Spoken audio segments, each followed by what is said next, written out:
యేసుప్రభు వారు. అలా నడుచుకుంటూ నడుచుకుంటూ నడుచుకుంటూ మార్తా మరియల ఇంటికి వెళ్ళారంటండి. వాళ్ళిద్దరు కూడా దేవుణ్ణి నమ్ముకున్నారు. మార్తా దేవుణ్ణి నమ్ముకుంది, మరియ కూడా దేవుణ్ణి నమ్ముకుంది. అయితే మార్త గారికి విస్తారమైన పనులు పెట్టుకుందంటండి, ఖాళీ లేదంటండి పాపం ఆవిడికి. కానీ మరియ ఏమెన్నుకుందంటండి? దేవుని యొక్క పాదాలు ఎన్నుకుందంట. మహానుభావుడు చెప్తున్నాడు, మరియ ఉత్తమమైన మార్గాన్ని ఎన్నుకుంది. కాబట్టి మన జీవితంలో దేవుని యొక్క మెప్పు, దేవుని దృష్టిలో మనం ఆశీర్వాదకరంగా ఉండాలంటే మరి ఇంకా మనం చనిపోయేదాకా కూడా బిజీగానే ఉంటామండి. ఎప్పుడు దాకా అండి? ఆఖరి నిమిషం దాకా కూడా బిజీగానే ఉంటాం. ఏం చూసినా ఆలోచనతో ఉంటారు. మా మనవరాలకు మళ్ళీ అప్పటికే మనవరాలకు పెళ్ళి అయిపోద్దండి. మును మనవరాలు ఇంకో కూడా చూసి ఆలోచనతో ఉంటారు. దీనికి అప్పుడే 19 వచ్చేసి 20 వచ్చేసి పెళ్ళి ఎప్పుడు చేస్తారా అని. కాబట్టి మనం ఆఖరి నిమిషం దాకా బిజీగానే ఉంటాం. మరి దేవుణ్ణి ఏం చేయాలండి? అందుకనే పాపాత్ములైన స్త్రీ ఏం పట్టుకెళ్ళిందంటండి? దేవుని దగ్గరికి అత్తర పట్టుకెళ్ళిందంట. పట్టుకెళ్ళి ఆయన మహానుభావుని కాలుమే పోసి తన కుర్రులతో తుడుస్తూ ఉందంట. పక్కన అలాంటి సన్నాసి ఒకడు నిలబడ్డాడండి. ఆడు చూస్తా అంటున్నాడంటండి, అయ్యో అయ్యో అయ్యో ఎందుకు అలా పాడు చేసేస్తావు? ఆ డబ్బులుంటే అనేక మంది పేదవారికి మనం భోజనాలు పెట్టవచ్చు. ఆ డబ్బులుంటే అనేక మందికి మనం రకరకాల కార్యక్రమాలు చేయొచ్చు అన్నప్పుడు దేవాదేవుడు మాట చెప్పాడు, బీదవారు ఎప్పుడు ఎక్కడే ఉంటారు, ఆమె నన్ను మహిమపరచడం ఉండని చెప్పాడు భగవంతుడు. కాబట్టి మనం ఏ మార్గం ఎన్నుకోవాలండి? ఉత్తమమైన మార్గాన్ని మనం ఎన్నుకోవాలి. దేవుని ఆశీర్వాదాలు మనకు రావాలి. దేవుని యొక్క దీవెనలు మన కుటుంబంలోకి రావాలి. మనం దేవుని నమ్ముకున్నామంటే సంవత్సరం స్కూల్కి వెళ్తున్న పిల్లోడు ఏమవ్వాలండి? సంవత్సరం పాస్ అవ్వాలి.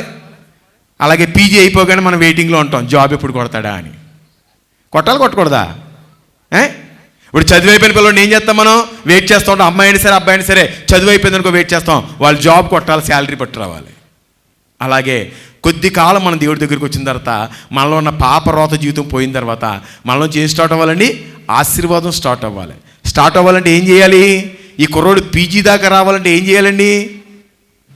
ఏం చేయాలి? లెసన్ శ్రద్ధగా వినాలి, స్కూల్కి శ్రద్ధగా వెళ్ళాలి. దాన్ని ఏం చేయాలి? టీచర్ ఏం చెప్తారు? ఇంటికి వెళ్ళిన తర్వాత 10 సార్లు దీన్ని చదువు, రేపొద్దున్న దీన్ని పట్టుకొచ్చి నాకు అప్పచెప్పు, రేపొద్దున ఎగ్జామ్లు ఇది వస్తుంది కాబట్టి దీన్ని నేర్చుకో అంటే ఇంటికి వెళ్ళిన తర్వాత లెసన్ ఏం చేయాలండి? ధ్యానం చేయాలి. ఏం చేయాలండి? స్కూల్ పిల్లడు ఇంటికి వెళ్ళిన తర్వాత సార్ చెప్పిన లెసన్ అంతా కూడా జ్ఞాపకం తెచ్చుకోవాలి. 2 బుక్లు అదంతా కూడా చదువుకుని ధ్యానం చేసుకోవాలి. అందుకని దేవుడు చెప్పాడు, దివారాత్రులు దాన్ని ధ్యానించేవాడు ధన్యుడు. కాబట్టి మనము ఆశీర్వాదకరంలోకి వెళ్ళాలి. ఎంతకాలం ఉన్నా మనము అలాగే కాకుండా మన జీవితాలు వృద్ధి పొందుతూ ఉండాలి. అందుకని దేవుడు ఉదయకాల సమయంలో మనం చూసిన వాక్య భాగంలో దేవుడు మాట చెప్తున్నాడు. సియోనులో ఒకసారి చదవడమ్మా. ఎక్కడ? యెషయా గ్రంథము 61వ అధ్యాయము 3వ వచనాన్ని చదవండి ఒకసారి. సియోనులో దుఃఖించు వారికి ఉల్లాస వస్త్రములు ధరింప చేయుటకును బూడిదకు ప్రతిగా పూదండను దుఃఖమునకు ప్రతిగా ఆనంద తైలమును భారభరితమైన ఆత్మకు ప్రతిగా స్తుతి వస్త్రములను వారికిచ్చుటకును ఆయన నన్ను పంపి ఉన్నాడు. యెహోవా తన్ను మహిమపరచుకున్నట్లు నీతి అను మస్తకి వృక్షములనియు యెహోవా నాటిన చెట్లనియు వారికి పేరు పెట్టబడును. దేవుని స్తోత్రం. హల్లెలూయా హల్లెలూయా. ఆయన ఎందుకు వచ్చాడు అంటే దేవుడు చెప్తున్నాడు, నీ దుఃఖాన్ని ఏం చేస్తాడండి? సంతోషంగా మారుస్తాడంట. దేవుడు చెప్తున్నాడు బూడిదకు ప్రతిగా అంటే పనికిరాని బూడిదలోంచి దేవుడు నిన్ను పూలదండలేసి ఊరేగించి అంత గొప్పగా దేవుడు నిన్ను మారుస్తానని చెప్తున్నాడు. దేవుడు చెప్తున్నాడు ఆయన ఎందుకు వచ్చాడంటే భారభరితమైన వారి జీవితాల నుంచి వారిని విమోచించి వారిని నీతి మార్గంలో నడిపిస్తానికి ఆ మహానుభావుడు మన కోసం వచ్చాడు. కాబట్టి నీలో ఉన్న దుఃఖమంతా పోవాలి, బాధలు పోవాలి. దేవుడు చెప్తున్నాడు వారికి నేను సాకారిగా ఉంటాను, వారి దుఃఖ దినాలన్నీ సమాప్తమైపోతాయని దేవుడు చెప్తున్నాడు. కాబట్టి నీ దుఃఖ దినాలన్నీ కూడా సమాప్తమైపోవాలనుకోండి, ఏం చేయాలి మనం? మీకు బైబిల్లో ఒక ఆవిడ ఉంది, ఆవిడ కోసం చెప్తాను. దేవుడు ఆవిడని ఆశీర్వదించి మంచి భర్తనిచ్చాడు, మరి 2 బిడ్డలను ఇచ్చాడు. వారిని ఆశీర్వదించి దేవుడు అన్ని విషయాల్లో దీవెనకరంగా వారు నడిపిస్తూ ఉండగా వారి దేశంలో ఒక చిన్న కరువు వచ్చిందంటండి. బెత్లెహేములో ఒక చిన్న కరువు వచ్చిందంట. కరువు రాగానే ఈ నయోమి, మీరు రూతు గ్రంథం 1వ అధ్యాయం 13వ వచనంలో చూసుకుంటే ఆవిడ చెప్తుంది, నన్ను నయోమి అని పిలవకండి, నన్ను మారా అని పిలవండి. ఏమని పిలవాలంటండి? మారా, చేదు అని పిలవండి నన్ను. ఎందుకంటే నా జీవితంలో అనేకమైన, దేవుడు చెప్తున్నాడు నయోమి అంటే మధురమని అర్థం అంటండి. అయితే ఆవిడ చెప్తుంది నన్ను మారా అని పిలవండి. కారణం ఏంటని మనం చూసినప్పుడు ఆవిడ జీవితం అలా పాడైపోతానికి, ఆవిడ జీవితం అలా నాశనం అయిపోతానికి గల కారణం ఏంటని చూసినప్పుడు, చిన్న కష్టం వచ్చినప్పుడు ఎవరిని విడిచిపెట్టేసిందండి? ఎవరు వంక చూడాలి మనం? దావీదు మహారాజు చెప్తున్నాడు, నా ఆపత్కాలంలో నేను ఎవరు వంక చూస్తానని ఆకాశం వైపులకు నా చేతులు ఎత్తున్నాను, నాకు సహాయము ఆకాశం నుండి వస్తుంది. అయితే ఈ నయోమి ఎప్పుడైతే దేవుణ్ణి విడిచిపెట్టి మోయాబు దేశం వైపు, మోయాబు అంటే దేవుడు చెప్తున్నాడు లోకము వ్యభిచార దేశము, అంటే లోక ఆశల వైపు, లోక తలంపుల వైపు, లోక ఉద్దేశాల వైపు ఈ నయోమి ప్రయాణం చేస్తాం ప్రారంభించిందో, ఈ నయోమి ఏం పొందుకుందండి? ఏం పొందుకుంది? 2 బిడ్డలను పోగొట్టుకుందంటండి. 2 బిడ్డలను పోగొట్టుకుందంట, భర్తను పోగొట్టుకుందంటండి, బెత్లెహేంలో ఉన్న ఆస్తంతా పోగొట్టుకుందంటండి. అన్నీ పోయిన తర్వాత మళ్ళీ ఎక్కడ చూస్తుందండి? మళ్ళీ బెత్లెహేం వైపు చూడటం ప్రారంభించింది.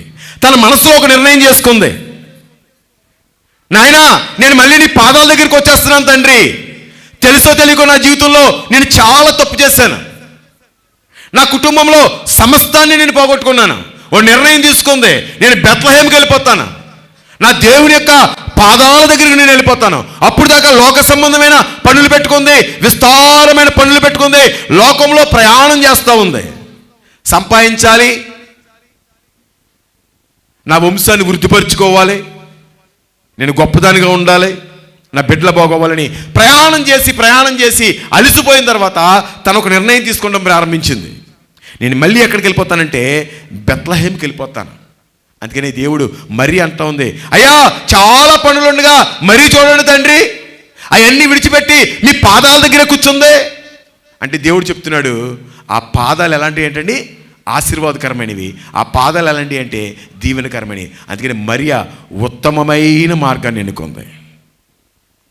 కాబట్టి ఎప్పుడైతే ఈ నయోమి తిరిగి ప్రయాణం చేయాలని ఒక ఆశ ఆమెలోకి వచ్చిందో, దేవుని యొక్క పాదాల దగ్గరికి రావాలనే ఆశ, నేటి దినాన్ని దేవుడు చెప్తున్నాడు నీ దుఃఖ దినాలు సమాప్తమైపోతాయి, బూడిదకు ప్రతిగా నిన్ను పూదండతో నేను సన్మానిస్తాను,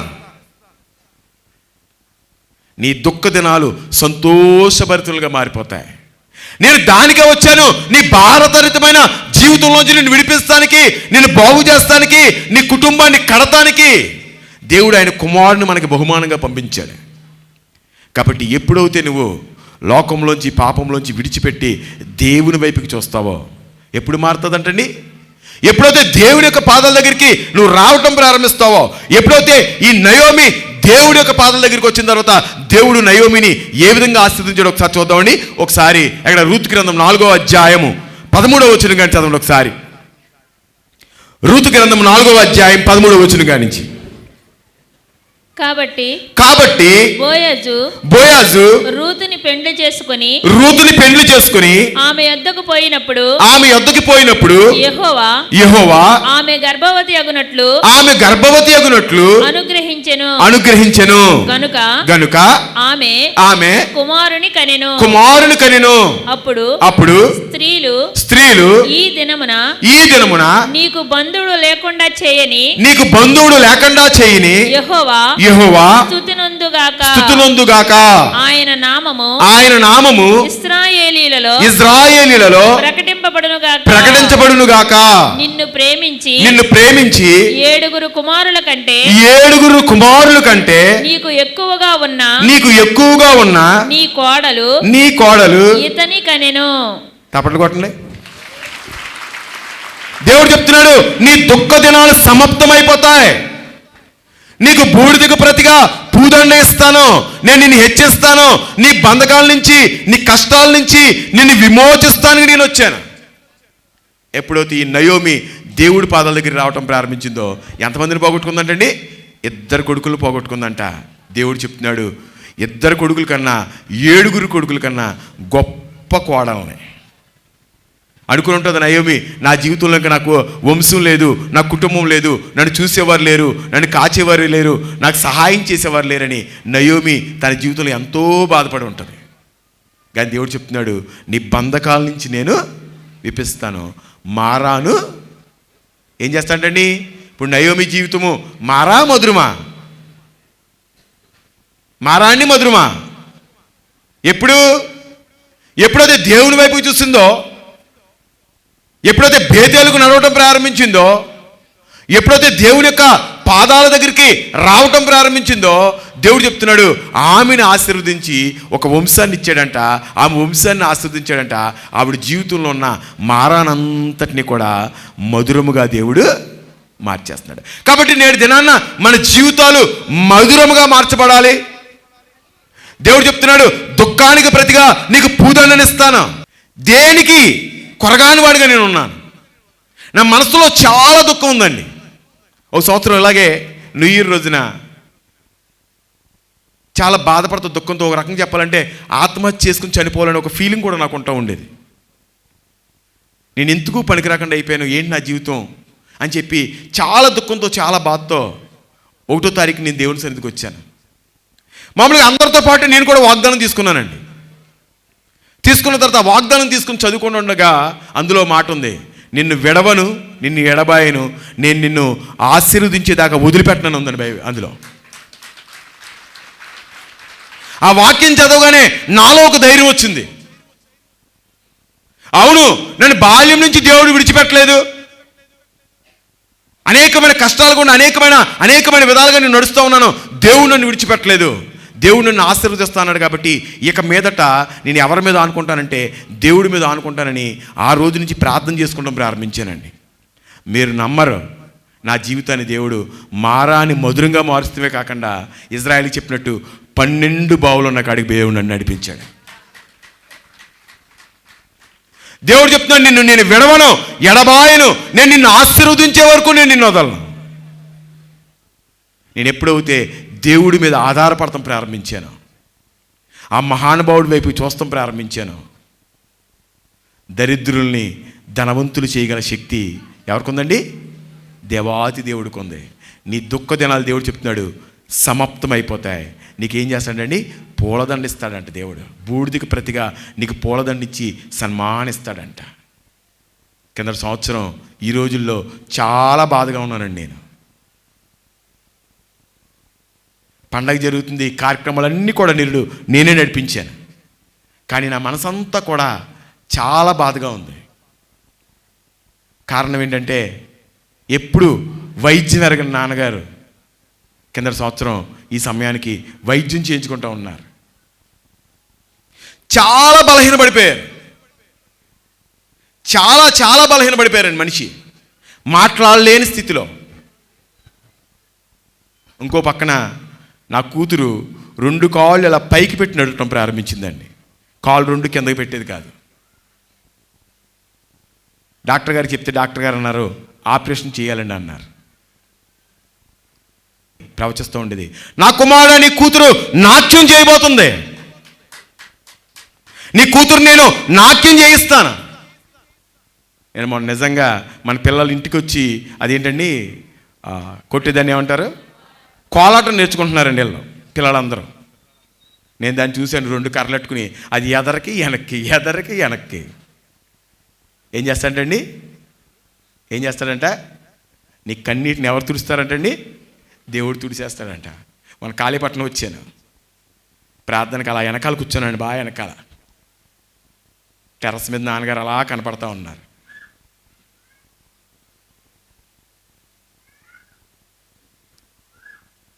అసలు ఆయన గొంతులు వేసుకుంటా డ్యాన్స్ చేస్తుంటా వాకింగ్ చెప్తుంటే నా కళ్ళంటే నీళ్ళు అలా కారుతూ ఉన్నాయి.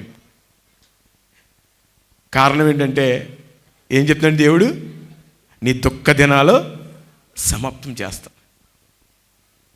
అప్పుడు డాక్టర్లు చెప్పిన దాన్ని బట్టి నేను ఎంతో భయపడ్డాను, ఏమవుతుందని. ధైర్యంతో నేను అనేకసారి వాక్యం చెప్పినప్పుడు తొందరలో మన తండ్రి గారు నోరు దేవుడు తెరవబోతున్నాడు, మన ముందు నాట్యం చేస్తారన్న మాట కాళీపట్నంలో నేను ఆశ్చర్యపోయాను. ఈ పక్క నుంచి ఆ పక్కకి, ఆ పక్క నుంచి ఈ పక్కకి ఆ కెమెరా ఓడి ఇలా ఇలా ఇలా తిరగలేకపోతున్నాడండి ఆయనతో పాటు. ఈయన నాట్యం చేస్తా గొంతులేస్తూ దేవుని ఒక వాక్యాన్ని ఎలాగండి గంభీరంగా. ఇప్పుడు నా దుఃఖ దినాలు ఎవరు తీస్తారండి, తీస్తాడా లేదా?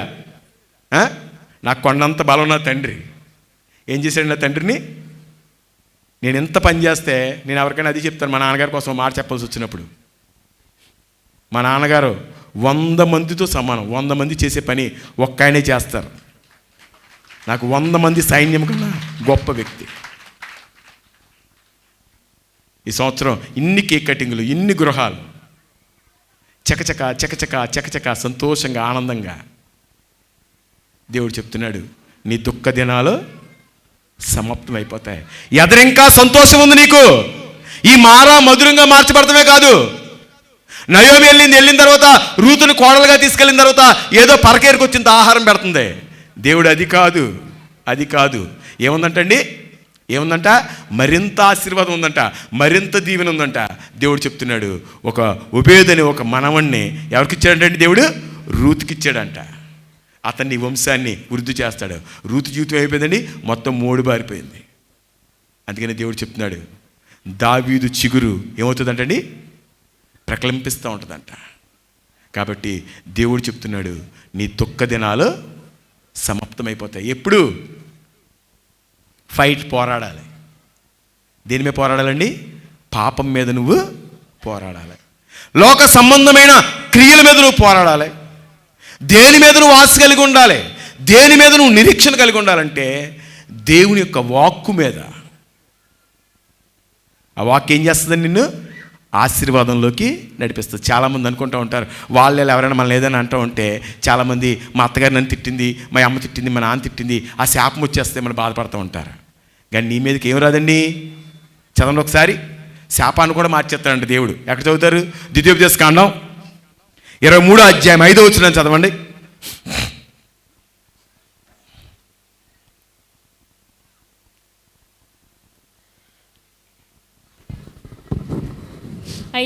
అయితే నీ దేవుడైన యెహోవా బిలాము మాట విననొల్లకుండెను.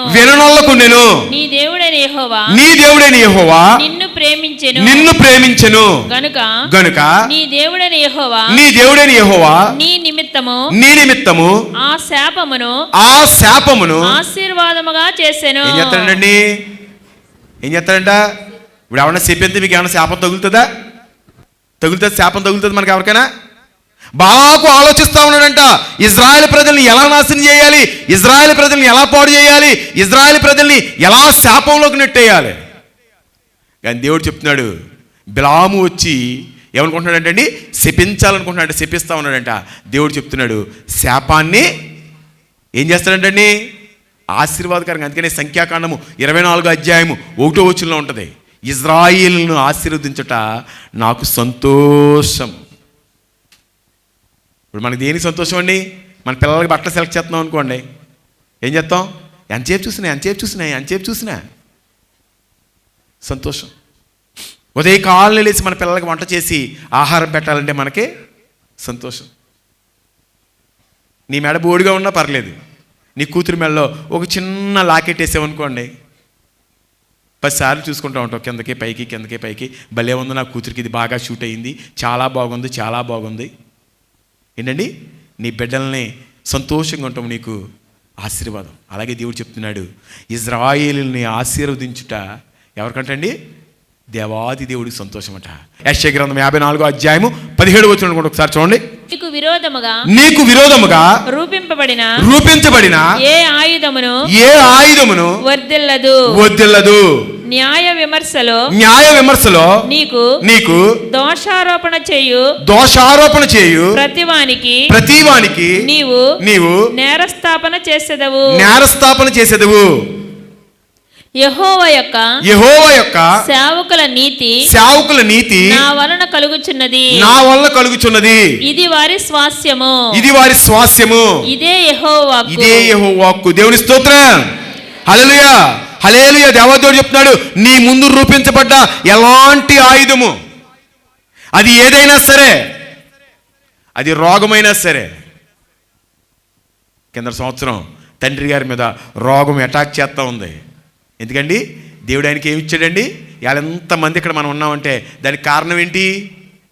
ప్రతి మనిషిని కలిపామనుకోండి, అన్నయ్య గారి నుంచి వాక్ వచ్చిందని మాకు ఇలా జరిగిందండి, అన్నయ్య గారి నుంచి వాక్ వచ్చిందని మాకు ఇలా జరిగిందండి, అన్నయ్య గారు మాకు చెప్పారండి, అన్నయ్య గారు మాతో అన్నారండి, అన్నయ్య గారు మా ఇంటికి వచ్చినప్పుడు చెప్పారండి.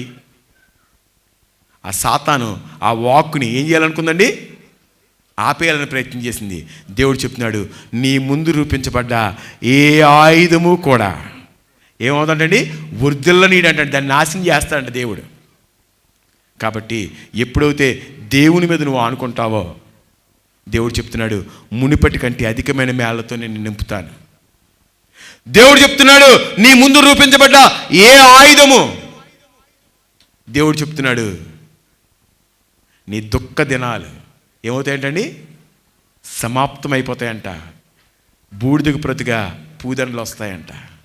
ఒకప్పుడు మా కుటుంబంలో ఎన్నిక లేని వారిగా, బూడిదంటే ఏంటండి? ఎన్నిక లేనిది. అందుకని దేవుడు చెప్తున్నాడు, నాయకుల ముందు నేను కూర్చోబెడతాను. మొన్న నాన్నగారు తీసుకుని గన్సీన్ గారి దగ్గరికి వెళ్ళాం. సీసీ కెమెరాలో చూశారండి, ఆయన పరిగెట్టుకుంటా బయటికి నడుచుకుంటూ వచ్చేసారండి. ఏంటి ఈయన ఎక్కడికైనా వెళ్ళిపోతున్నాడేమో నేను కంగారు పడుతున్నాను. మనం మాట్లాడటానికి వచ్చాం, ఎక్కడికైనా వెళ్ళిపోతున్నాడేమో నేను కంగారు పడ్డానండి. పరిగెట్టుకుంటూ వచ్చి నాన్నగారికి 2 చేతులు ఇచ్చి ఆయన గదిలోకి నడిపించుకుంటూ లోపలికి తీసుకెళ్ళి నాన్నగారు కూర్చున్న తర్వాత కూర్చున్నాడండి. దేవుడు చెప్తున్నాడు, అధికారుల ముందు నేను నిన్ను గనుని చేస్తాను. ఒకప్పుడు ఎన్నిక లేని వారిగా, ఒకప్పుడు గుర్తింపు లేని వారిగా, అందుకని అంటుంది, దరిద్రులను ధనవంతులు చేయగల శక్తి, రాజులను సైతము పీఠము దింపి బూడిదలోంచి గనులుగా మార్చగల శక్తి ఎవరికి ఉందంటండి? అన్నగారు వాళ్ళ నాన్నగారికా? ఎవరికి ఉందండి? దేవాది దేవుడికి ఉంది. ఆయన నమ్ముకున్న దేవుడికి ఉంది. అందరూ వదిలేశారు, చుట్టాలు వదిలేశారు, బంధువులు వదిలేశారు, పిచ్చోడు అన్నారు, తెలుగు తక్కువడు అన్నారు, జ్ఞానం లేదన్నారు, ఎందుకు పనికిరాదు అన్నారు. ఎలా అంటున్నారు, నానాజీ భలే తెలివైనోడు. నానాజీ కాదండి, నానాజీ నమ్ముకున్న దేవుడు తెలివైనోడు. ఎవరు తెలివైనోడండి? నానాజీ గారిని నమ్ముకున్న దేవుడు తెలివైనోడు. మరి నానాజీ గారిని బాగు చేసిన దేవుడు మనల్ని బాగు చేస్తాడు, చేస్తాడా? దేవుడు చెప్తున్నాడు, నీ దుఃఖ దినాలు సమాప్తమైపోతాయి. నీకు బూడిదకి ప్రతిగా నేనేమిస్తానండి? పూదండని నేను ఇస్తాను. భారభరితమైన జీవితానికి బదులుగా నీకు స్తుతి వస్త్రాన్ని. అందుకని ఇంక 24 గంటలు నాన్నగారు స్తుతి యాగంలోనే ఉంటారండి. ఏం కప్పేశాడండి దేవుడు? ఆయనకి స్తుతి వస్త్రాన్ని ఆయనకి దేవుడు కప్పేశాడు. సంతోషాన్ని ఇచ్చాడు, ఆనందాన్ని ఇచ్చాడు. కాబట్టి దేవుడు చెప్తున్నాడు, నువ్వు నిరీక్షణ కలిగి ఉన్నప్పుడు ఎప్పుడు వస్తాయండి ఈ ఆశీర్వాదాలన్నీ? ఊరిని వచ్చేస్తాయా? దేవుడు ఉదయకాలం మనం చూసాం, వారి కష్టాలను చూపిస్తాను, వారి దుఃఖాలను చూపిస్తాను, వారి బంధకాలను తెంపివేస్తాను. ఎప్పుడంటే వారు జయించినప్పుడు. ఎవరిని జయించాలండి? సాతాను తంత్రాలను మనం జయించాలి, లోకాన్ని మనం జయించాలి, పాపాన్ని మనం జయించాలి, లోక సంబంధమైన క్రియలను మనం జయించి ఎప్పుడైతే దేవుని దగ్గర మనం యథార్థంగా నిలబడతామో. అందుకని యేసోపు పాపాన్ని జయించాడు, కాబట్టి యేసోపుని దేవుడు ఏం చేశాడండి? ప్రధానమంత్రిగా మార్చేశాడు. ఎస్తేరు లోక సంబంధమైన ధనాన్ని అసహించుకుంది. క్రీస్తు కోసం నేను నిలబడాలి. రాజు ముందు అందంగా కనపడాలంటే నగలు పెట్టుకోవాలా, క్రీములు రాసుకోవాలా, అవి రాసుకోవాలి, ఈ రాసుకోవాలి అనుకోలేదండి. ఏమనుకుందండి? దేవుని ముందు నేను యథార్థంగా బ్రతకాలనుకుంది. నిలబడ్డదంటే రాజు ముందు అనేక మంది నిలబడ్డారంట. మరి ఎస్తేరు అందగత్తెని ఎక్కడ బైబిల్లో రాయబడలేదు, కానీ ఎస్తేరు ముఖంలోంచి ఒక గొప్ప తేజస్సు రాజు కనపడతా ఉంది. ఎస్తేరుని ఎవరు హెచ్చిస్తున్నారండి? అమ్మా నాన్న లేరు, పొరుగు దేశంలో బానిస అయిపోయింది, ఇంకా నా బ్రతుకు ఇంతే అనుకుంటా ఉంది. మా అమ్మగారు అప్పుడప్పుడు బాధపడుతూ ఉంటారు, అమ్మా నాన్న లేరని. ఇవాళ దేవుడు మా అమ్మగారికి ఎంతమంది పిల్లల్ని ఇచ్చాడు. ఎస్తేరుని హెచ్చించినట్లుగా ఆవిడని దేవుడు హెచ్చించాడు. ఎంతమంది జనాంగాన్ని. ఎస్తేరు అనుకుంటా ఉంది, నాకు అమ్మా నాన్న లేరు, నన్ను ఎవరు చూస్తారు? కానీ దేవుడు ఏ శత్రు దేశంలో బానిసకెళ్ళిందో అదే శత్రు దేశంలో ఎలా ఉందండి? రాణిగా దేవుడు మార్చాడు. అంటే మరి ఏమైంది? దుఃఖదినాలు ఉంటాయా? ఉన్నాయా? ఇంకా స్తుతివస్త్రం ఉంటుందా, లేకపోతే దుఃఖం ఉంటుందా? ఏమి లేదండి మనకే. దేవుడి మీద నమ్మకం మనకే లేదు. ఎప్పుడైతే నువ్వు దేవుడిని నమ్ముతావో, ఎప్పుడైతే దేవుడిని నువ్వు ఆశ్రయిస్తావో, దేవుని మీద నువ్వు నమ్మకాన్ని కలిగి, నేను నిజంగా చెప్తున్నాను, ఆ రోజు ఆ వాగ్దానం చదువుకున్న తర్వాత నా మనసులో గొప్ప నెమ్మదినిచ్చింది. ఆ వాగ్దానంలో ఒక గొప్ప మాట ఏముందంటే, నేను నిన్ను ఆశీర్వదించి దాకా విడిచిపెట్టనని ఉందండి. ఆ మాట నా హృదయం తాగింది. అనుకున్నాను, నేను బ్రతికినంతకాలం బ్రతికాను, పోనే ఇంకెలా బ్రతికితే బ్రతుకుతాను, దేవుడు నన్ను ఆశీర్వదిస్తాను అంటున్నాడు. ఆయనే చూసుకుంటాడని నేను నడవటం ప్రారంభించాను. నేను నడుస్తుండగా నా ముందున్న అనేకమైన పాయలైపోతా దేవుడు నన్ను ఆశీర్వాదకరంగా నడిపిస్తాం ప్రారంభించాడు. కాబట్టి ఉదయకాలంలో దేవుడు చెప్తున్నాడు, నీ దుఃఖ దినాలు మరి నమ్ముతున్నారా? నమ్ముతున్న వాళ్ళందరూ కూడా ఒకసారి దేవుడికి 2 చేతులు పైకెత్తి హల్లెలూయా, హల్లెలూయా, హల్లెలూయా. నేటి నుంచి దేవుడు మీకు అందరికీ కూడా సంతోషకరమైన జీవితాన్ని ఇచ్చి దేవుడు దీవించి ఆశీర్వదించునుగాక. ఆమేన్.